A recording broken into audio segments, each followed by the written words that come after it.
The howl of the wind rattled the wooden shutters as Nora Everett pressed her trembling hands against the frost-covered window, watching her last chance of escape disappear beneath the rapidly accumulating snow. She had never seen a storm materialize so quickly in all her 22 years, transforming the bright December afternoon into a white prison of ice and bitter cold. Nora had come to Placerville, California, with dreams as vast as the Sierra Nevada mountains that now trapped her. The year 1868 had begun with promise. She'd secured a position as the town's new schoolteacher, purchased a small cabin on the outskirts of the bustling mining settlement, and finally escaped the suffocating expectations of her family back east. Independence tasted sweet until winter arrived with unexpected ferocity. 3 months' worth of supplies, she murmured to herself, mentally cataloging the food in her pantry. Enough firewood for 2 weeks if I'm careful. She pulled her woolen shawl tighter around her shoulders, the bitter chill seeping through the cabin's walls despite the crackling fire in the hearth. The stagecoach that was supposed to bring additional provisions had failed to arrive yesterday, likely turned back by the approaching storm. Now, as the day waned and the snow continued to fall in heavy, wet clumps, Nora realized she might be truly alone for the first time since arriving in Placerville. She moved away from the window and stoked the fire, adding another log carefully. The flames illuminated the simple cabin, one main room with her bed tucked in the corner, a small kitchen area, her writing desk, and shelves lined with the books she'd brought from Boston. It wasn't much, but it was hers, a thought that usually brought her comfort. Tonight, however, the solitude felt oppressive. The snowfall turned violent as darkness fell, wind shrieking through the eaves like a wounded animal. Nora tried to focus on grading her students' arithmetic papers, but the howling storm made concentration impossible. She had just set the papers aside when a different sound cut through the winds while 3 sharp knocks on her door. Startled, she froze. Who would be out in such treacherous weather? Bandits, perhaps? There had been rumors of outlaws in the hills. She glanced at the rifle above the mantel, a gift from the town marshal who insisted no woman living alone should be without protection. The knocking came again, more urgent. "Miss Everett," a man's voice nearly swallowed by the storm. "Miss Everett, are you in there?" Hesitantly, she approached the door. "Who's there?" "It's Keegan Xavier, madam. I work at the Dixon Ranch. Please, I need shelter." Nora bit her lip. She recognized the name, one of the cowboys who occasionally rode into town with the Dixon cattle. She'd seen him from afar but never spoken to him.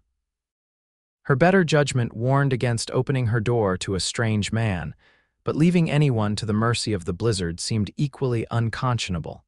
Decision made, she slid the bolt and cracked the door open.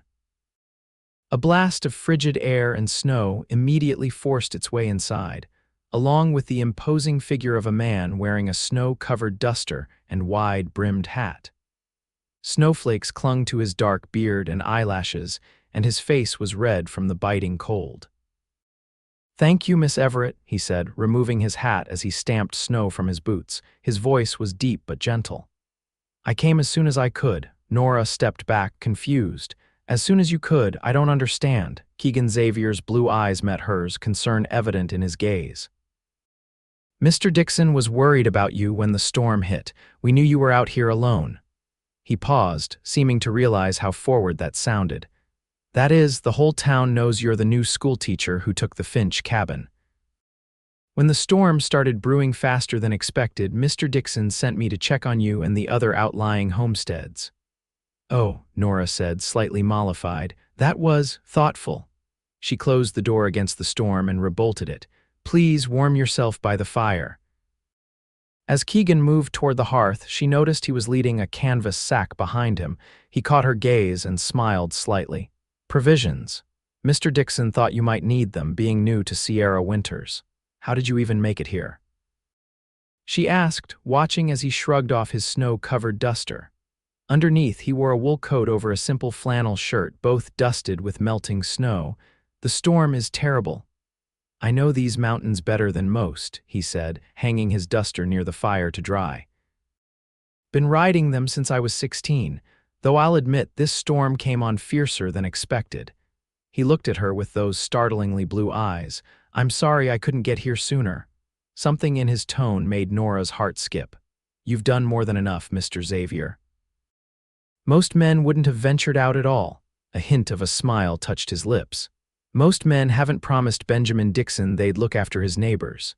He opened the canvas sack and began removing items: flour, coffee, dried beans, salt pork, and even a small pouch of sugar. It's not much, but it should help if you're stranded for a while. This is very generous, Nora said, genuinely moved. Please thank Mr. Dixon for me when you return. Keegan's expression grew serious. I'm afraid I won't be returning tonight, Miss Everett, not in this weather. He glanced toward the window where snow was accumulating against the glass. If you permit it, I'll need to shelter here until morning at least. My horse is secured in your lean-to. Nora felt her cheeks flush, a man a virtual stranger spending the night in her cabin. It was scandalous by any measure, yet the alternative was sending him back into what was quickly becoming the worst blizzard she'd ever witnessed. Of course, she said finally, straightening her spine. You're welcome to stay. I can't send you back into that storm. Relief crossed his face. Thank you. I promise to be a gentleman. He hesitated. Though I should warn you, from the look of those clouds, this storm isn't passing by morning. We might be here for days. Days. The word hung between them like a physical presence. Days alone with this rugged cowboy in her small, one-room cabin. Nora swallowed hard, wondering what she had gotten herself into. Then we'll have to make the best of it, won't we, Mr. Xavier? She said, summoning the practical, no-nonsense tone she used with her most rambunctious students. A smile crinkled the corners of his eyes. Indeed we will, Miss Everett. Indeed we will. As if to emphasize the gravity of their situation, a tremendous gust of wind slammed against the cabin, rattling the shutters and sending a shower of sparks up from the fireplace.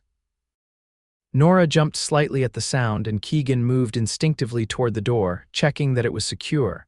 The cabin's sturdy, he observed, running a hand along the solid pine beams. Old Finch built it to last. I hope so, Nora murmured, glancing around nervously.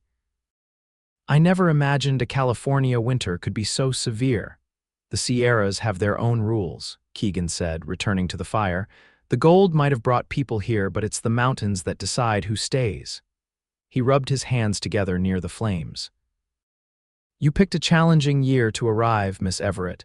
Old-timers say this winter's showing signs of being the harshest in a decade. Nora sighed and moved to put the kettle on.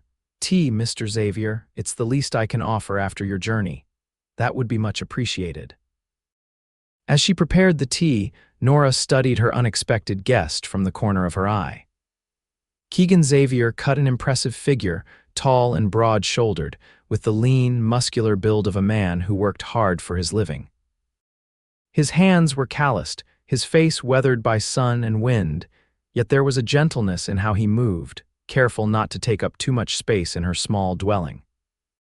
His dark hair curled slightly at the collar of his shirt, and his beard was neatly trimmed, unlike the wild facial hair sported by many of the miners and ranchers she'd encountered in Placerville. How long have you worked for the Dixons? She asked, setting 2 steaming cups on the small table. Going on 5 years now, Keegan replied, accepting the tea with a nod of thanks.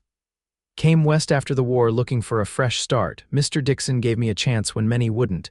You fought in the war? Nora asked, suddenly curious. A shadow passed across his face. Union cavalry. Joined up in '62 when I was 18. He sipped his tea, clearly not eager to elaborate. Nora recognized the reluctance. Many veterans didn't care to revisit those painful years. Her own brother had returned from Gettysburg a changed man, haunted by things he refused to discuss. And you, Miss Everett? Keegan asked, changing the subject. What brought a Boston lady to a rough-and-tumble mining town like Placerville? Her eyebrows rose in surprise. How did you know I'm from Boston? A smile played at his lips. Your accent gives you away. Plus, I delivered the crate of books that arrived for you last month. Return address was from Massachusetts. I see, Nora said, feeling strangely exposed. Yes, I came from Boston. After the war, there seemed to be too many women and not enough opportunities. She didn't mention the suitor who had broken her heart or her parents' increasing pressure to marry anyone with prospects. When I saw the advertisement for a schoolteacher in California, it seemed like providence. Brave decision, Keegan commented. Not many women would venture across the country alone. Perhaps not, Nora agreed, but I've never been content to wait for life to happen to me. Their conversation was interrupted by a tremendous crash outside. Both jumped to their feet. Stay here, Keegan said firmly, grabbing his coat. Before Nora could protest, he had slipped out the door into the howling storm. Moments later, he returned, snow covering his shoulders and hair. A tree limb came down near the lean-to, he reported, shaking off the snow. The horses are fine, but it was a close call. Horses, plural. Nora questioned. I brought a pack horse with supplies, he explained, hanging his coat again. Good thing, too, that animal's carrying more firewood, which I think we'll need before this storm passes. As if to confirm his assessment, the wind intensified, whistling through tiny gaps in the cabin's construction that Nora had never noticed before. The temperature seemed to drop by the minute. We should conserve the firewood, Nora said practically. I have extra blankets. Keegan nodded, but his expression was concerned. If you don't mind, I should bring in more wood now while it's still possible. That lean-to won't hold if the snow gets much deeper. For the next hour, Keegan made trips between the lean-to and the cabin, stacking firewood neatly beside the hearth until a substantial pile had accumulated. Each time he returned, he brought more snow with him, despite his efforts to stamp it off outside. By the time he finished, a small puddle had formed near the door, and his clothes were damp despite the heavy coat. You should change, Nora said, concern overriding propriety as she noticed him shivering. You'll catch your death otherwise. I have dry clothes in my saddlebag, he admitted, but glanced around the one-room cabin uncertainly. Understanding his dilemma, Nora took a quilt from her bed and hung it across a corner of the room, creating a makeshift changing area. There, she said, privacy for both of us. Keegan's smile was grateful. You're very practical, Miss Everett. Necessity often demands it, she replied, turning to prepare a simple meal from her stores and the provisions he'd brought. I hope beans and cornbread will suffice for dinner. After riding through that storm, beans and cornbread will taste like a feast, he assured her. While Nora cooked, Keegan changed behind the quilt. When he emerged, he wore a clean flannel shirt and dry trousers, his wet clothes draped over his arm. Without being asked, he arranged them near the fire to dry, careful to keep them at a safe distance from the flames. They ate in companionable silence, the storm providing all the conversation necessary as it raged outside. The wind found every crack and crevice in the cabin's construction, creating an eerie symphony of whistles and moans.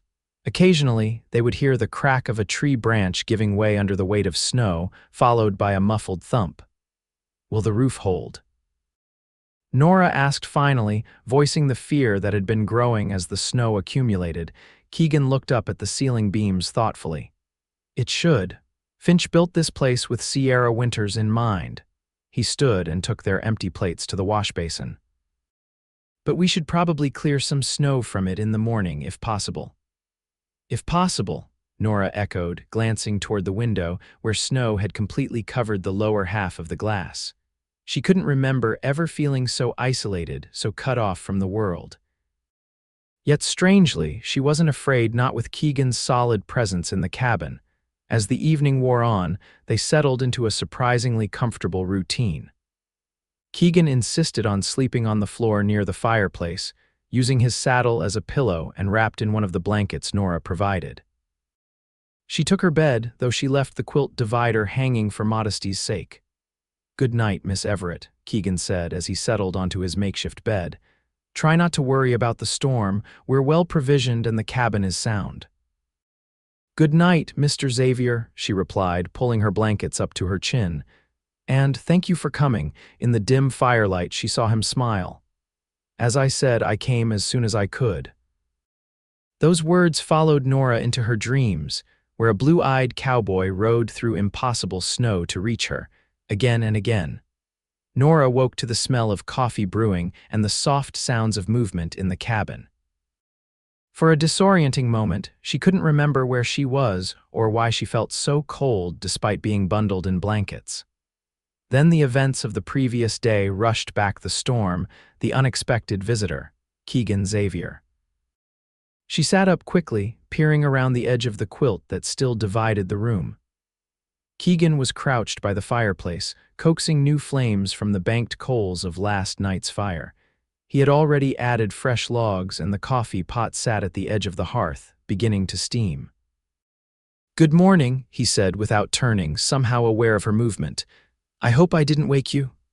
"No, not at all," Nora replied, running a hand through her tangled hair. She was acutely aware of her disheveled appearance. Her nightgown and wrapper were hardly appropriate attire for company, even in these circumstances. "I'll just get dressed. Take your time, coffee's almost ready." His voice was morning rough but kind, "and I'm afraid the news isn't good." Nora paused in reaching for her clothes. "What do you mean?" Now Keegan did turn, his expression grave. "The storm hasn't let up. If anything, it's worse. I managed to push the door open enough to check, and the snow's piled halfway up. We're properly snowed in, Miss Everett." A chill that had nothing to do with the temperature ran through Nora. Surely someone will come looking. The town must be concerned. "Eventually, yes," Keegan agreed, "but not until the storm passes. No one would risk it, and rightly so." He stood, wiping his hands on his trousers. "We need to be prepared to wait this out. Days, possibly." Nora swallowed hard. Days alone with this man she barely knew. It wasn't just the impropriety that concerned her, though that was certainly an issue, but the strange flutter in her stomach whenever he looked at her with those intense blue eyes. "I see," she said, summoning her composure. "Then we shall make the best of it. Please turn away while I dress." Keegan obligingly turned his back, busying himself with the coffee. Nora dressed quickly in her warmest clothes: a wool skirt, thick stockings, a flannel blouse, and a knitted shawl wrapped around her shoulders. She braided her long brown hair efficiently and pinned it up, trying to achieve some semblance of her usual neat appearance. "You may turn around now," she said when she was presentable. Keegan offered her a steaming cup of coffee. "You look like you're preparing to face your students, not a blizzard," he observed with a small smile. "Routine provides comfort in uncertain times," she replied primly, accepting the coffee. "My students expect a certain standard, and I see no reason to lower it, even in private."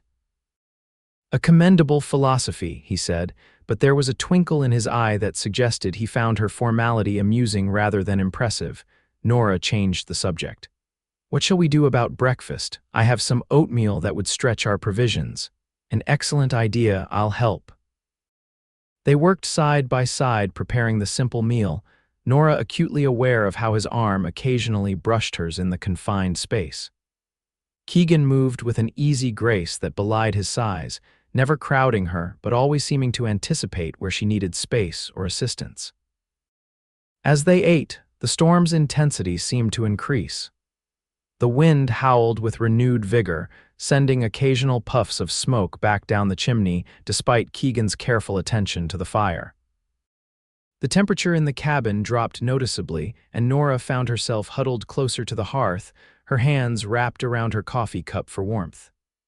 "We need to conserve heat," Keegan said finally, setting aside his empty bowl. "The firewood won't last forever, and we don't know how long this storm will continue." "What do you suggest?" Nora asked, trying to ignore how her teeth wanted to chatter. "First, we should hang blankets over the windows to better insulate them," he said, already moving to the task. "Then we need to keep our movements limited to this area near the fire. The more space we try to heat, the faster we'll go through the wood." Nora nodded, rising to help him drape quilts over the frost-covered windows.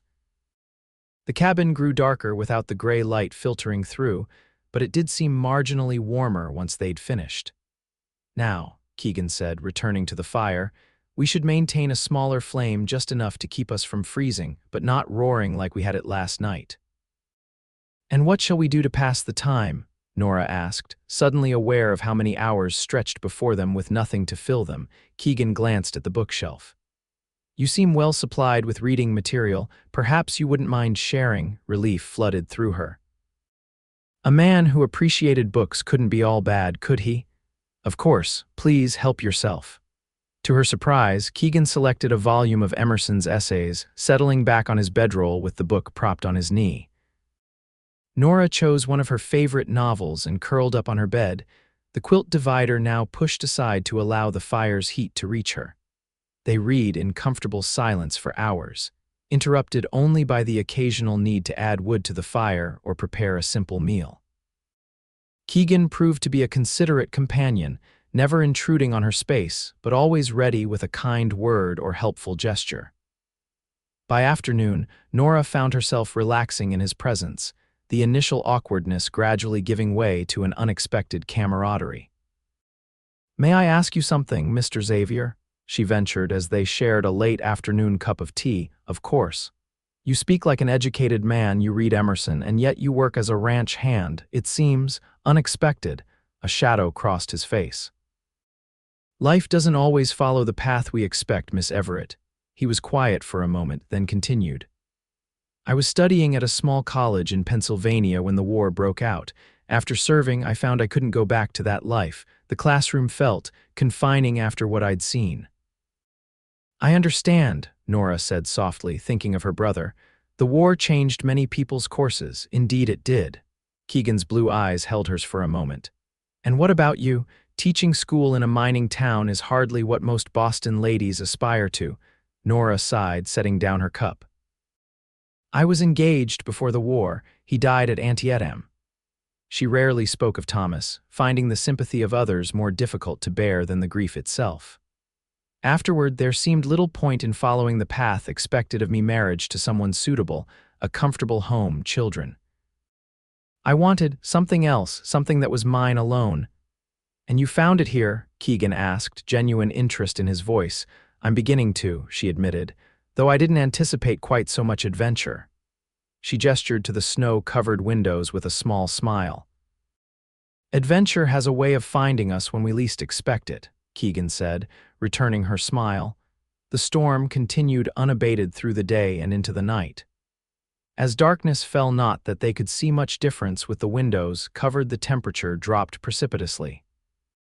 Nora found herself shivering despite sitting close to the fire, her shawl pulled tight around her shoulders. "This won't do," Keegan said, noticing her distress. "You'll be ill by morning if you can't get warm." He stood and went to his saddlebags, extracting a worn but clean wool blanket. "Here, wrap this around you too. It's not fancy, but it's warm." "What about you?" Nora asked, even as she gratefully accepted the additional covering. "I'm used to the cold," he said, though she noticed he moved closer to the fire. "Part of the job." Despite the extra blanket, Nora couldn't seem to get warm. Her toes and fingers felt numb, and a bone-deep chill had settled into her. She tried not to let her discomfort show, but Keegan was observant. "Miss Everett," he said finally, his voice gentle but firm, "practical concerns must sometimes override social niceties." "What do you mean?" "I mean that you're freezing, and so am I. We'd be wiser to share our warmth rather than maintain a proper distance and risk frostbite or worse." Nora's eyes widened. "Mr. Xavier, I hardly think I'm suggesting we sit side by side, nothing more," he clarified quickly. "Body heat is the most efficient way to stay warm in these conditions. Ask any mountain man or soldier who survived a winter campaign." She hesitated, torn between propriety and practical necessity. The cold was truly becoming unbearable, and she could see Keegan was suffering too, though he tried to hide it. "Very well," she conceded finally, "but only because the circumstances are dire." Relief crossed his features. "Of course." They rearranged themselves before the fire, sitting side by side on Nora's bedding, which they'd moved closer to the hearth. With blankets wrapped around both of them, their shoulders and sides pressed together, Nora was amazed at how quickly she began to warm up. Keegan was like a human furnace, his body radiating heat that gradually seeped into her chilled limbs. "Better?" he asked softly. "Yes, much," she admitted, trying to ignore how aware she was of his proximity, the clean, masculine scent of him, the steady rise and fall of his breathing, the occasional brush of his hand against hers as they adjusted the blankets. As the night deepened, Their conversation turned to lighter topics: favorite books, childhood memories, amusing stories of Placerville's colorful residents. Nora found herself laughing at Keegan's dry observations about the town's eccentric characters, and he seemed genuinely interested in her descriptions of Boston's cultural attractions. "I've never been east of the Mississippi," he confessed.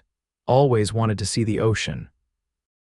"It's magnificent," Nora said, smiling at the memory.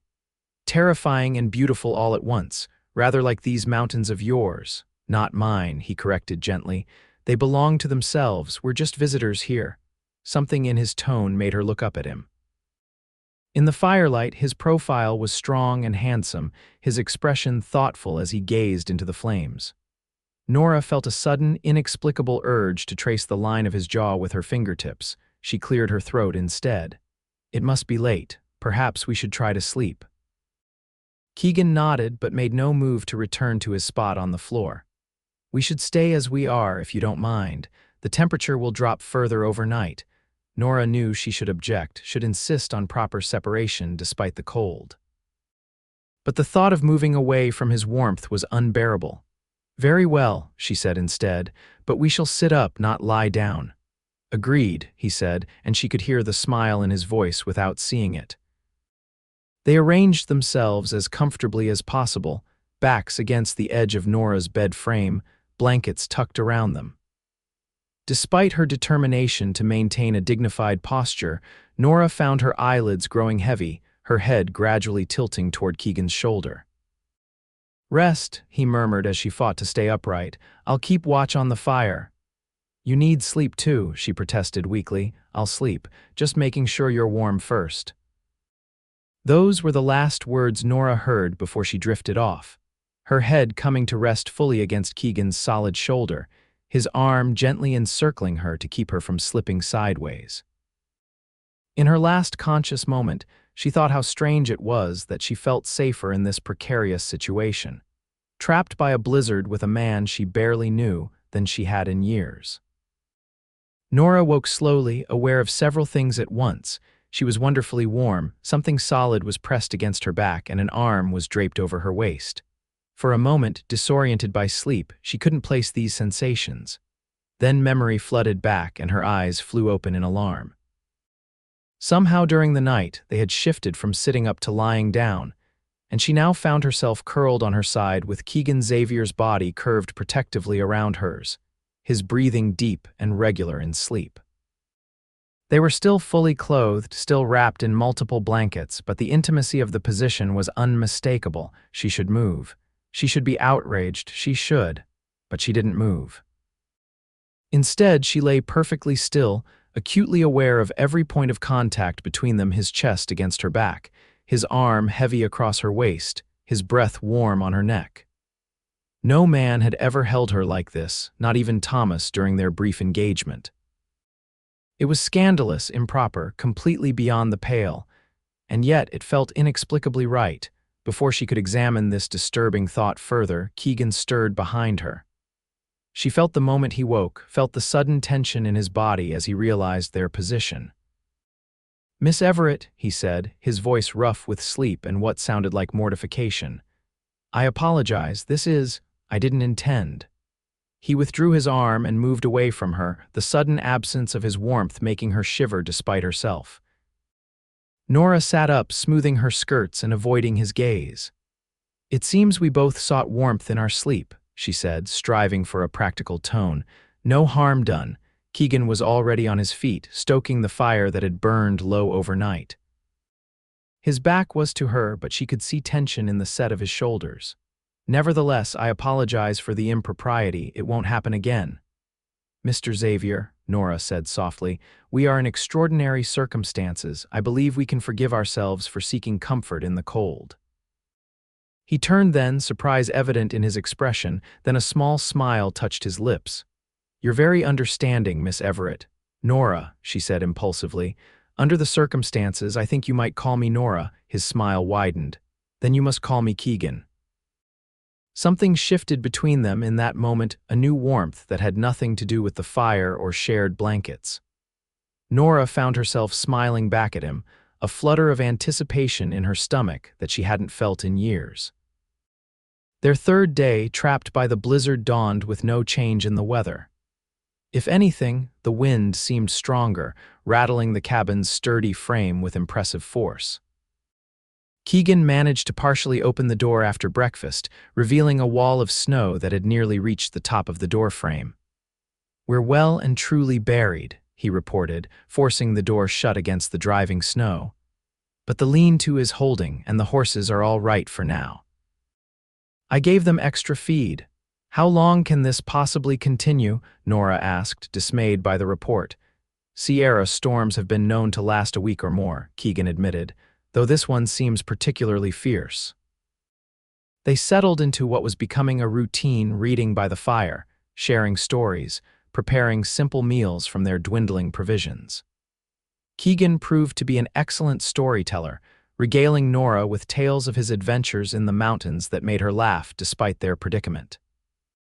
"You should write these down," she told him after a particularly entertaining story involving a stubborn mule and an equally stubborn prospector. "You have a gift for narrative." Keegan looked surprised by the suggestion. "Never thought about it." "Words on paper always seemed more your territory than mine." "Not at all," Nora insisted. "The way you describe the mountains, the people, it's vivid. I can see it all clearly." A faint color touched his cheeks at the praise. "Thank you. That means a lot, coming from an educated lady such as yourself." "Education isn't everything," Nora said, thinking of the many well-schooled but dull young men her mother had paraded before her in Boston. "Some of the most intelligent, insightful people I've met never set foot in a university." Keegan studied her thoughtfully. "You're not what I expected, Nora Everett." "Oh, and what did you expect?" "When I heard Placerville was getting a schoolteacher from Boston, I imagined someone, prim, rigid, looking down her nose at us uncultured Westerners." His smile took any sting from the words. "Instead, you're—" "I'm what?" she prompted when he hesitated. His blue eyes held hers. "Extraordinary." The word hung between them, charged with meaning. Nora felt her cheeks warm under his gaze. "I think the isolation is affecting your judgment, Mr. Xavier," she said, attempting to lighten the suddenly heavy atmosphere. "Keegan," he corrected gently, "and I've never seen more clearly." Before Nora could respond, a tremendous crash shook the cabin, followed by the sound of splintering wood. They both jumped to their feet. "The lean-to," Keegan exclaimed, already moving toward the door. "Stay here, you can't go out there," Nora protested, grabbing his arm. "It's too dangerous." "The horses," he said simply. "I can't leave them." Understanding his determination, Nora released him but quickly grabbed his coat from its hook. "At least take this, and be careful," Keegan nodded, shrugging into the coat before forcing the door open against the accumulated snow. A blast of frigid air and swirling white invaded the cabin as he disappeared into the storm. Nora paced anxiously, torn between fear for his safety and concern for the animals. Minutes stretched endlessly as she strained to hear any sound above the howling wind. Finally, after what seemed an eternity but was probably less than 15 minutes, the door burst open again. Keegan staggered in, covered in snow and supporting a trembling, snow-covered figure. It took Nora a moment to realize it was a young boy, no more than 12 or 13 years old. "Quick," Keegan gasped. "Blankets. He's half frozen." Nora sprang into action, gathering every available blanket and helping Keegan guide the boy to the fire. Together they removed his snow-encrusted outer clothing and wrapped him in warm blankets, rubbing his arms and legs to restore circulation. "Who is he?" Nora asked as the boy's eyes fluttered open, revealing dazed hazel irises. "Noah Fletcher," Keegan said grimly. "The Fletcher's youngest. What he's doing out in this storm, I can't imagine." As if responding to his name, the boy stirred more fully. "Mr. Xavier," he murmured weakly. "I'm here, son," Keegan said, his voice gentle. "You're safe now." "Pa sent me," Noah said, his teeth chattering. "Ma's real sick, burning up with fever. Pa needs help but couldn't leave her." Nora and Keegan exchanged alarmed glances. "The Fletcher place is 3 miles from here," Keegan explained to Nora. "If Sarah Fletcher has a fever bad enough that John sent their boy out in this." He didn't need to finish the thought. You can't possibly go, Nora said, reading his intention in his face. It's suicide in these conditions.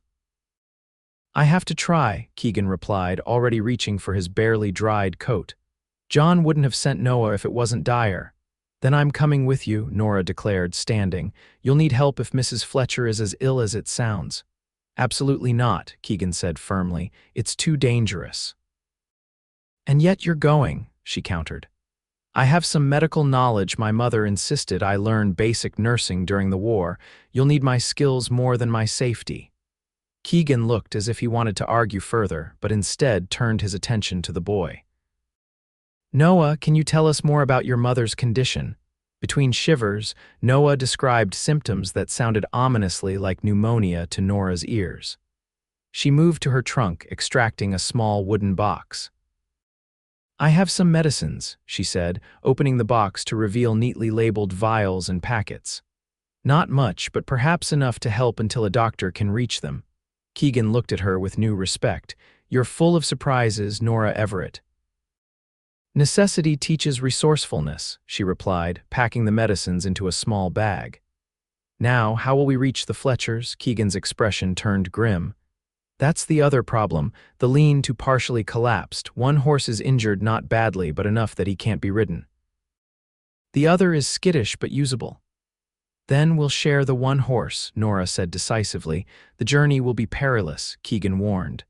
And what about Noah? He'll stay here by the fire, Nora said, looking at the exhausted boy who had already begun to doze off in the warmth.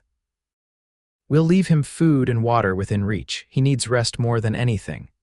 Keegan studied her for a long moment, then nodded slowly. All right, but you follow my instructions exactly. Understood. One wrong move in this storm could be fatal. Understood. Nora was already pulling on her heaviest coat, wrapping her woolen scarf around her neck and lower face.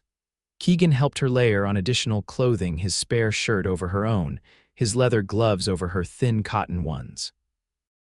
They left as much food and water as they could spare for Noah, with clear instructions for him to stay by the fire until they returned. Ready? Keegan asked as they stood at the door, the howling wind audible even through the thick wood. Nora took a deep breath and nodded. Ready. He pushed open the door and they stepped out into a world transformed. The snow was so heavy that Nora could barely see Keegan, though he stood right beside her. He gripped her hand firmly, leading her to where the remaining horse waited, skittish and unhappy in the storm. I'll mount first, then pull you up behind me, Keegan shouted over the wind. Nora nodded, watching as he swung himself into the saddle with practiced ease despite the challenging conditions. He reached down and she grasped his arm, finding herself lifted into position behind him with surprising strength. Hold on to me, he instructed. As tight as you can, don't let go for any reason. Nora wrapped her arms around his waist, pressing herself against his back. In any other circumstance, such proximity would have been shockingly inappropriate. Now, it was simply necessary for survival. Keegan urged the horse forward into the blinding snow. Within moments, Nora lost all sense of direction. Only Keegan seemed to know which way to go, guiding the horse with confident commands despite the near-zero visibility. The journey was a nightmare of cold and disorientation. Snow found its way inside Nora's collar, down her sleeves, into every gap in her clothing. The wind cut through layers of fabric as if they were paper. She clung to Keegan, drawing warmth and courage from his solid presence. Time lost all meaning. It could have been minutes or hours that they struggled through the storm. Nora couldn't tell. Her extremities grew numb and she found herself fighting to stay alert, knowing that drowsiness in such cold could be deadly. Stay with me, Nora, Keegan called back to her, somehow sensing her waning strength. Not much farther. She tightened her grip in response, pressing her frozen face against his back. Just when she thought she couldn't endure another moment, a dark shape loomed ahead the Fletcher homestead, a sturdy log structure barely visible through the swirling white. Keegan dismounted quickly, helping Nora down with careful hands. Her legs buckled as they hit the ground, numb from cold and the unaccustomed riding position. He caught her, supporting her weight as they staggered toward the door. John Fletcher must have been watching for them, for the door swung open before they reached it. A tall, bearded man ushered them inside, his face lined with worry and exhaustion. "Keegan Xavier," he said, relief evident in his voice. "I hardly dared hope anyone would come, and Miss Everett." His surprise at seeing the schoolteacher was evident. "We found Noah at my cabin," Keegan explained quickly. "He's safe, resting there. How is Sarah?" Fletcher's face darkened with concern. "Not good. The fever's got a fierce hold on her." "Show me," Nora said, already removing her outer garments with fingers that painfully regained sensation in the relative warmth of the cabin. Fletcher led them to a back room where his wife lay on a simple bed, her face flushed with fever, her breathing shallow and labored. Two young girls, perhaps 7 and 9 years old, sat nearby, their faces tear-stained and frightened. Nora moved to the sick woman's side, laying a gentle hand on her forehead. The heat radiating from her skin confirmed the severity of the fever. "I brought medicines," Nora said, opening her bag. "And I know some treatments that might help bring down the fever." While Keegan helped Fletcher tend to the frightened children and the horses, Nora focused on Sarah Fletcher. She administered a fever-reducing powder from her medical supplies, then set about preparing compresses of cool water for the woman's forehead and wrists. For hours, she worked tirelessly, applying fresh compresses as they warmed, helping Sarah sip water and herbal tea when she was conscious enough to swallow. Gradually, almost imperceptibly, the fever began to abate. By nightfall, Sarah's breathing had eased somewhat, and her skin, while still warm, no longer burned with the same dangerous intensity. Nora sat back, exhausted but satisfied with the improvement. "You've done wonders, Miss Everett," John Fletcher said, his voice choked with emotion as he looked at his sleeping wife. "I don't know how to thank you." "There's no need for thanks," Nora assured him. "Anyone would have done the same." "Not anyone would have risked that journey," Keegan commented from the doorway, where he'd been quietly observing. "You showed remarkable courage today." Nora felt her cheeks warm at his praise. "As did you. I couldn't have made it alone." Their eyes met across the room, a current of understanding passing between them that went beyond words. Something had changed between them during that perilous journey, a bond forged in shared danger that neither could easily dismiss. The storm continued through the night, trapping them at the Fletcher homestead. Nora insisted on staying near Sarah, monitoring her condition through the dark hours. Keegan took turns with John Fletcher, keeping the fire burning strong, watching over the children who eventually fell into exhausted sleep. Sometime in the early morning hours, Keegan brought Nora a cup of hot tea, finding her still vigilant at Sarah's bedside. "You should rest," he said softly, careful not to wake the patient.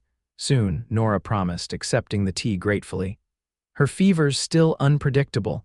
Keegan settled beside her on the bench she occupied. "You're remarkable with her. Where did you learn such skills?" "My mother volunteered with the Sanitary Commission during the war," Nora explained. "She insisted I learn as well. We spent many hours in the hospitals around Boston." She paused, memories surfacing. "After Thomas died, it gave me purpose when nothing else did." "Thomas was your fiancé?" Keegan asked gently. Nora nodded. "We were to be married when he returned. Instead, I received a letter from his captain and his personal effects." She twisted the cup in her hands. "It seems a lifetime ago now. Grief changes us," Keegan said, his voice low. "Reshapes us into something different than we might have been. You speak from experience." He was quiet for a long moment. "I had a brother, younger than me by 2 years. We enlisted together. He didn't come home." "I'm sorry," Nora said, reaching out to touch his hand. "As am I for your loss," he replied, his fingers briefly curling around hers. "Life continues, though, different than we imagined, but still with moments of—" He looked at her, something warm in his gaze, unexpected grace. Before Nora could respond, Sarah stirred, drawing her attention back to her patient. The moment passed, but the connection lingered, a fragile thread spun between them in the quiet darkness. Morning brought a miraculous change, not just in Sarah Fletcher, whose fever had broken during the night, but in the weather as well. The howling wind had finally subsided, replaced by an eerie stillness that Keegan declared was the storm's end. "It'll be days before the roads are passable," he cautioned as they stood at the window, looking out at a world transformed by snow. Drifts higher than a man's head obscured familiar landmarks, and the weak sunlight reflecting off the white expanse was almost blinding. "But at least no new snow is falling." "We should return to my cabin," Nora said. "Noah will be worried and we need to check on the injured horse." Keegan nodded. "We can make the journey today now that visibility has improved." Fletcher's offered us the use of his sled, which will be easier than horseback in these conditions. They departed mid-morning after ensuring Sarah was stable and the Fletcher family had enough provisions. John promised to retrieve his sled once the snow had settled further, and to bring Noah home as soon as it was safe to travel with the children. The journey back to Nora's cabin was arduous, but far less treacherous than their outward trip had been. Keegan pulled the sled with Nora perched atop their few belongings, though she insisted on walking beside him when the drifts weren't too deep. The brilliant sunshine and blue sky belied the dangerous cold, but at least they could see where they were going. They found Noah anxiously watching from the window as they approached. The boy had maintained the fire as instructed and seemed none the worse for his ordeal, though clearly relieved to see them return. "Ma, is she all right?" he asked immediately. "She's improving," Nora assured him, helping him bundle up for the return journey. "Your father will come for you soon, but for now, you should stay here where it's warm." While Keegan checked on the horses, finding the injured animal recovering well, Nora prepared a hot meal for the three of them. As they ate, Noah recounted how he had become lost in the storm, stumbling upon Nora's cabin purely by chance. "It was like the good Lord guided me," he said with the simple faith of youth. "I was praying hard and then I saw your lean-to." "Providence indeed," Keegan agreed, exchanging a meaningful glance with Nora. After the meal, Noah curled up by the fire for a nap, exhausted by his ordeal. Nora and Keegan sat at the small table, speaking quietly to avoid disturbing the boy. "What happens now?" Nora asked, acutely aware that with the storm's passing, their extraordinary circumstances were coming to an end. "The snow will take weeks to melt completely," Keegan said, "but the main road to town should be passable in a few days. Mr. Dixon will be expecting me back, and you'll likely have students eager to return to their lessons." "Yes, of course," Nora said, trying to hide her disappointment at the thought of resuming normal life, a life that didn't include Keegan Xavier's daily presence. "Everything will return to how it was." "Will it?" Keegan asked, his blue eyes intent on hers. "Can it after what we've shared?" The directness of his question startled her. I don't know what you mean." "I think you do, Nora," he said softly.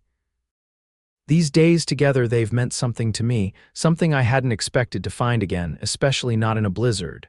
A smile touched his lips. "I'd like to call on you properly once we're back in town, if you'd permit it." Nora's heart raced. "Call on me, you mean?" "I mean I'd like to court you," he said simply, "to see if what I feel for you might grow into something lasting." "What about propriety?" she asked, her practical nature asserting itself despite the joy bubbling up inside her. "The town will talk, a schoolteacher and a ranch hand." "Let them talk," Keegan said dismissively. "Unless, are you concerned about your reputation? I wouldn't want to cause you difficulty." Nora considered the question seriously. In Boston, such a match would have been scandalous, the educated daughter of a prominent family and a cowboy with no formal position in society. But this wasn't Boston. In Placerville, different values held sway. Hard work, courage, integrity, these mattered more than social standing or family connections. And Keegan Xavier had demonstrated all these qualities and more. "No," she said finally, a smile spreading across her face. "I find I don't care what people might say, not if it means denying what I feel." The relief and joy that transformed Keegan's features made her heart skip. "And what do you feel, Nora Everett?" he asked, his voice husky. She reached across the table, placing her hand over his. "I feel as though a storm brought me something I wasn't looking for, but now can't imagine living without." He turned his hand beneath hers, intertwining their fingers. Then we're of one mind, at least on this matter. A promising start, she replied, her smile widening. Noah stirred by the fire, reminding them they weren't alone. Keegan reluctantly released her hand, but the connection between them remained, invisible yet tangible. The next few days passed in a strange, peaceful interlude. The world outside remained blanketed in white, isolating them from the town, but creating a private sanctuary where their newfound feelings could unfold without scrutiny. Noah's presence provided both companionship and a convenient chaperone, preventing their situation from becoming truly scandalous. Keegan ventured out daily to check on the horses and assess the snow's condition, reporting gradual improvement as the sun slowly compacted the drifts. He managed to retrieve more firewood from a storage shed that had survived the storm, ensuring they remained warm and comfortable. On the fourth day after the blizzard, they heard the distant sound of voices and hooves crunching through snow. Keegan went to investigate and returned with John Fletcher and 2 other men from town, all mounted on sturdy horses. The roads partially cleared, Fletcher reported. Enough for careful travel. Half the town's out with shovels trying to reach the outlying homesteads. Noah was bundled up and placed securely on his father's horse for the journey home. The boy hugged Nora fiercely before leaving. "Thank you for saving Ma," he said, his young face solemn. "And for the cookies." Nora laughed, touched by the equal weight he gave to her medical assistants and the simple treats she'd baked to lift his spirits. "You're very welcome, Noah. Be careful on the journey home." As Fletcher and his son departed, one of the other men, Tom Wilson, who ran the general store in Placerville, approached Nora. "The whole town's been worried about you, Miss Everett," he said, tipping his hat respectfully. "When the storm hit so sudden-like, we feared the worst for folks out on their own." "Mr. Xavier arrived just in time," Nora replied, glancing at Keegan with a warm smile. "I wouldn't have managed without his help." Wilson raised an eyebrow, looking between them with undisguised curiosity. "That's so? Well, it's fortunate he found you when he did." "Very fortunate," Keegan agreed, his expression neutral but his eyes twinkling when they met Nora's. "I've brought mail and some supplies from town," Wilson continued, handing over a canvas bag, "and a message from the school board. They're postponing the start of classes until next Monday on account of the roads." "Thank you," Nora said, accepting the bag. "That's welcome news." After the visitors departed, promising to return with a sled if needed, Nora and Keegan found themselves truly alone for the first time since their feelings had been acknowledged. A new shyness fell between them, both aware that the extraordinary circumstances that had thrown them together were coming to an end. "I should return to the Dixon Ranch tomorrow," Keegan said as they stood by the fire, "now that the roads are passable."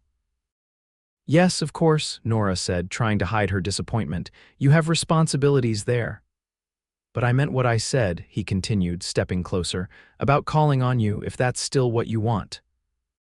Nora looked up at him, this man who had come to mean so much to her in such a short time. "It is," she said softly. "Very much so." Keegan's hand came up to gently cup her cheek. "May I kiss you, Nora? I've been wanting to since that first night when you opened your door to a half-frozen cowboy." Her heart fluttered. "Yes," she whispered. He lowered his head slowly, giving her every chance to change her mind. But Nora had no doubts as she lifted her face to his. His lips were warm and gentle against hers, the kiss tender yet filled with promise. Her hands came up to rest against his chest, feeling the steady beat of his heart beneath her palms. When they parted, Keegan's eyes were dark with emotion. "I'll come back on Sunday," he promised. "Properly dressed, with flowers if I can find them in this snow-covered town." Nora laughed, feeling lighter than she had in years. "I'll be waiting." The next morning dawned clear and cold. Keegan prepared to depart, gathering his few belongings and saddling both horses, the injured one now recovered enough for light riding. "I don't like leaving you here alone," he said as Nora helped him pack. "I'll be fine," she assured him. "Mr. Wilson said he'd check on me, and the road to town is becoming more passable each day. Besides, I have plenty of supplies now." Still, their parting was difficult. Standing in the doorway of the cabin that had sheltered them through the storm, Nora felt a strange reluctance to let him go, as though some essential part of her was leaving with him. "Sunday," Keegan reminded her, holding her hands in his. "I'll be here." "Sunday," she echoed with a smile. He kissed her once more, briefly but with feeling, then mounted his horse. Nora watched until he disappeared around the bend in the trail, the snow-covered landscape swallowing his figure. The cabin felt eerily empty without him. Nora busied herself with cleaning and organizing, trying not to count the hours until Sunday. She sorted through the mail Wilson had delivered, finding letters from her family in Boston and a note from the school board confirming the delayed start to classes.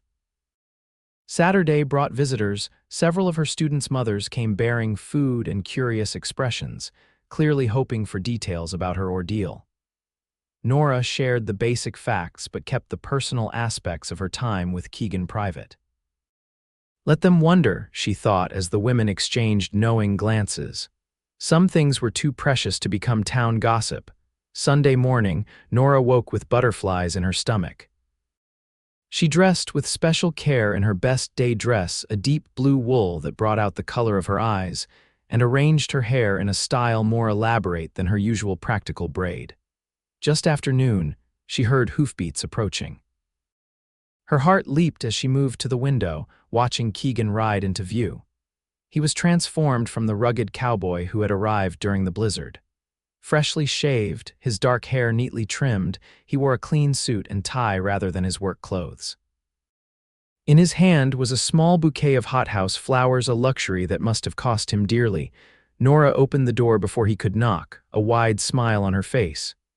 "You came," she said, suddenly shy. "As promised," he replied, removing his hat.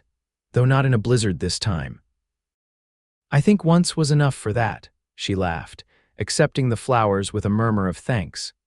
Keegan had arranged for them to have dinner at Placerville's nicest restaurant, a bold public statement of his intentions that left no room for misinterpretation.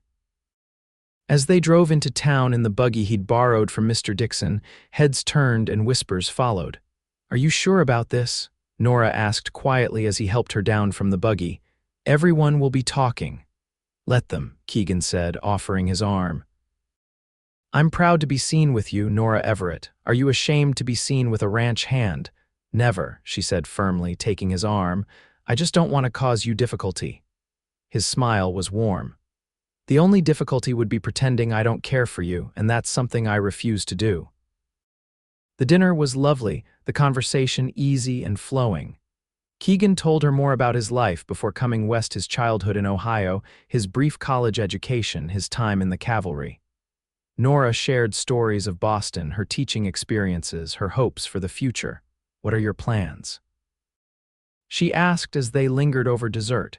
"Will you stay with the Dixon Ranch indefinitely?" A thoughtful expression crossed Keegan's face. "I've been saving," he admitted. "Mr. Dixon has a parcel of land he's willing to sell me, good grazing territory with a small cabin already built. It needs work, but—" He hesitated, then continued more softly, "I've been thinking it might make a fine home, eventually."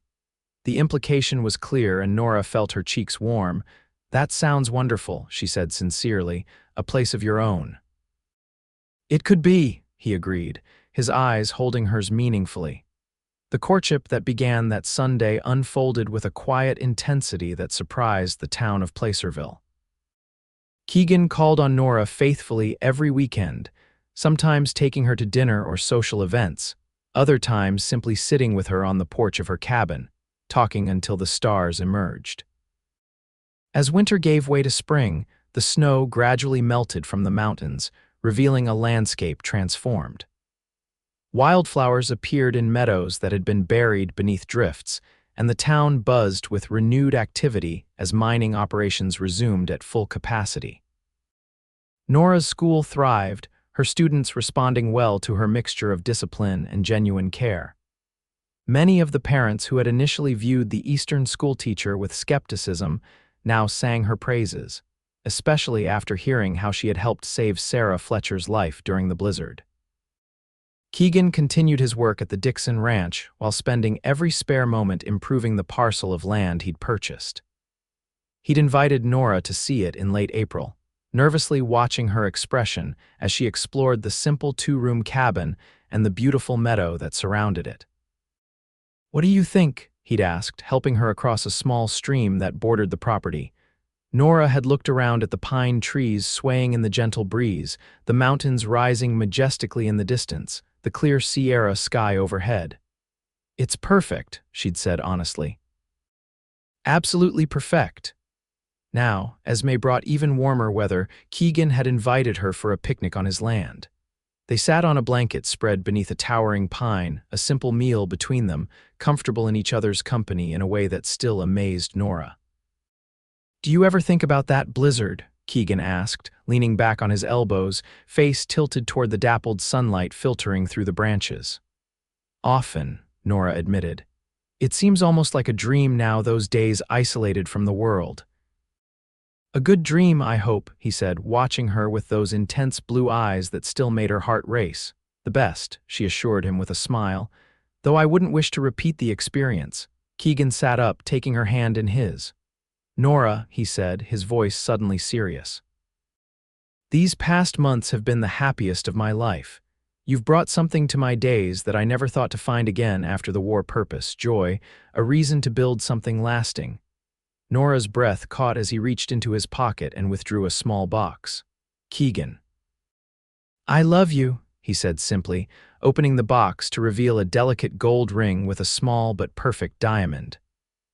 "I think I began falling in love with you that first night when you opened your door to a stranger in a snowstorm. I know we haven't known each other long by some standards, but I'm certain of my feelings." His eyes searched hers. "Nora Everett, would you do me the extraordinary honor of becoming my wife?" Tears of joy sprang to Nora's eyes. "Yes," she whispered, then more firmly, "Yes, Keegan Xavier, I will marry you." His face lit with such happiness that it nearly broke her heart. He slipped the ring onto her finger with trembling hands, then pulled her into his arms, kissing her with all the passion and tenderness she'd come to expect from him. "When?" he asked when they finally parted, both breathless. "How soon can you be ready?" Nora laughed, her heart overflowing. "The school term ends in June. Would July be too soon?" "July is perfect," he agreed, kissing her again. "That gives me time to finish the improvements on the cabin, our cabin now, our cabin." The words filled Nora with a sense of rightness of coming home. "I love you," she said, saying the words aloud for the first time. "I think I've loved you since you said I came as soon as I could, standing there covered in snow on my doorstep." Keegan's smile was radiant. "Then I'll spend my life being grateful for that snowstorm, for bringing me to you when we both needed each other most." They were married on a perfect July day in Placerville's small church, the building overflowing with well-wishers. John and Sarah Fletcher attended with their children, Noah proudly serving as a groomsman. Mr. Dixon gave a heartfelt speech at the reception about finding love in unexpected places. Even Nora's brother traveled from Boston for the occasion, bringing letters of congratulation from her parents, who had gradually reconciled themselves to their daughter's unconventional choice. Their wedding night was spent in the cabin Keegan had lovingly renovated, now boasting 3 rooms, proper windows, and a wide porch where they could sit in the evenings and watch the sun set behind the mountains. As they stood on that porch in the gathering dusk, Keegan's arms wrapped around Nora from behind, she marveled at the journey that had brought them to this moment. "Happy," he murmured, his lips close to her ear. "Completely," she replied, leaning back against his solid warmth. "Though I'm still not fond of blizzards." His laugh rumbled against her back. "No blizzards required anymore. I'll always find my way to you, storm or no storm. I'm counting on it," Nora said, turning in his arms to face him, "for all the days to come."